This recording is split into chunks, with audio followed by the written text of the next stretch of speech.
In February of 2022, when Russia invaded Ukraine, many countries from around the world rushed to support Ukraine. Some countries like Germany, Denmark, and Latvia even told their citizens it was okay to join the war if they wanted to. But not South Korea. In fact, South Korea has punished at least 4 citizens who went to Ukraine as volunteers to fight Russia alongside the Ukrainians. Shortly after the Russian invasion, South Korea imposed a travel ban on South Koreans entering Ukraine without permission. Those who do face up to a year in prison or a maximum fine of 10 million won, which is roughly about $7,500.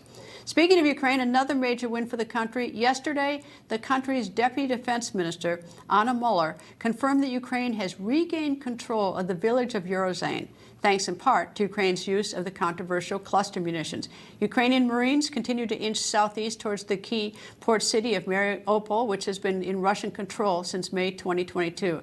Ukraine's counteroffensive has been a slow and grueling process, and the war is far from over. But today, an update that Ukraine has been waiting for. The United States announced that it will be sending F-16 fighter jets to Ukraine from Denmark and the Netherlands once pilot training is completed. These F-16 fighter jets were made by U.S. company Lockheed Martin.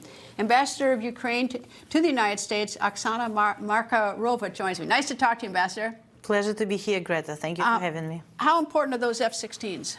Well, all capabilities are important. As we said from the beginning of this phase of the war, because the war started in 2014, we are against a very large, very brutal enemy, and they're so much bigger than us. So we need all the capabilities. And of course, to add in the future F-16s and other, attack helicopters is going to be very, very useful. You know, the United States oftentimes talk about the war starting in February 2022, and you say 2014. That's when Russia annexed Crimea.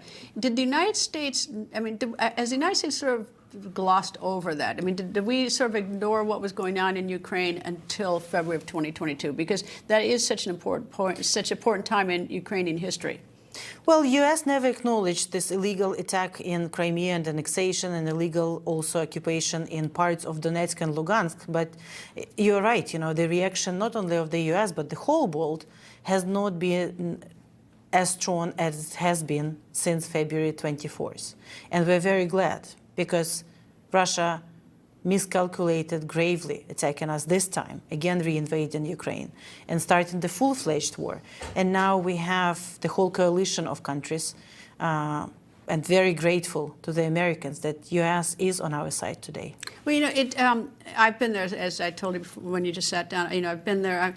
Seeing people pour out of Ukraine in the early days was like, like the old black and white movies I used to see as a kid coming out of, escaping Germany and Poland. On the trains, trains packed, and it was horrible.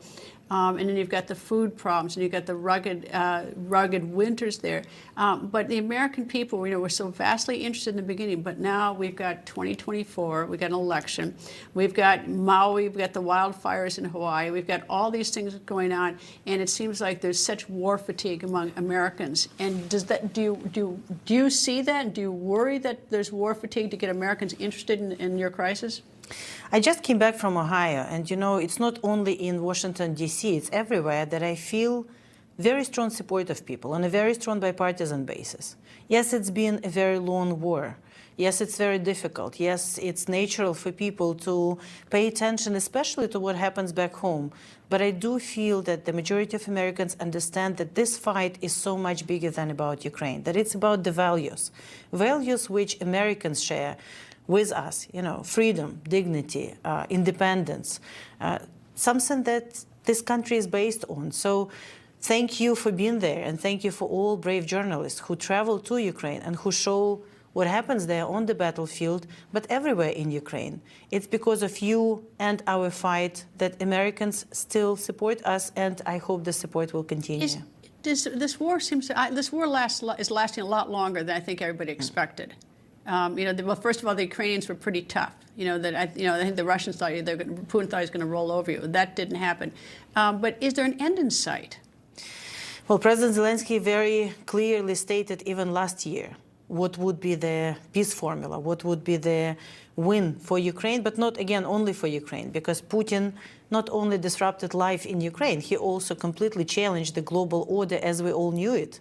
The UN Charter, the territorial integrity has been breached. The sovereignty of the country has been breached. And if Putin can do it in Ukraine, then anyone can do it.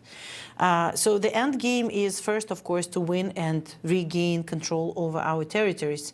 But it's not the only end. Is there any indication that the sanctions that are imposed on Russia and on the oligarchs and individuals, that it's having any impact to the point where Putin, that he might be backing off a little bit?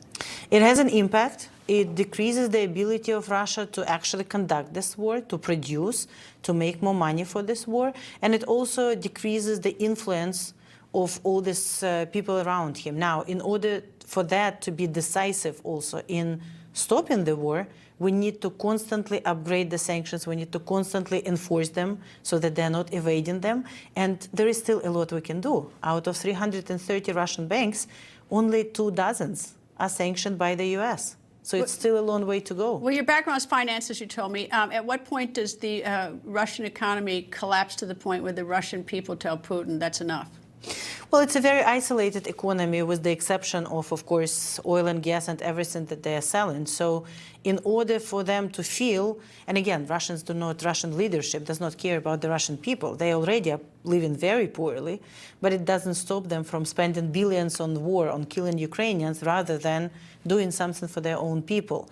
But if we keep sanctioning the Russian financial system, if we keep lowering the oil price cap and the products, if they will have less and less money to conduct this, at some point, together, of course, with decisive victories on the battlefield, they will realize that they cannot do it. Ambassador, nice to see you. Thank you very much for joining me. Thank you. Thank you.